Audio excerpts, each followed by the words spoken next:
সবকিছু ছবি তুলে ফেসবুকে দিতে হয় না, কিছু পার্সোনাল জিনিস থাকা লাগে, পার্সোনাল একটা area, personal space, personal life, personal charity, personal good deeds, এটা লাগবে আপনার। এটা আল্লাহ তাআলা বেশি পছন্দ করেন। আল্লাকা সিররুন ইনদাল্লাহ বাইনাকা আনতা ওয়া বাইনাল্লাহ, এমন কোন গোপন জিনিস তোমার আর তোমার রবের মাঝে আছে যেটা তোমার রব ছাড়া কেউ জানে না?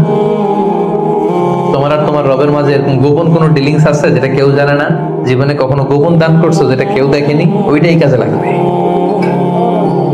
এজন্য ষষ্ঠ শ্রেণী হচ্ছে ওই ব্যক্তি যে গোপনে দান করে, সিক্রেট চ্যারিটি করে।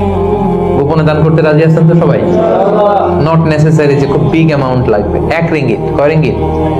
ওইটার আল্লাহ পেলে পুষে উহুদ পাহাড়ের সমান উঁচু করে আপনার আমলনামায় ঢুকাই দিবে।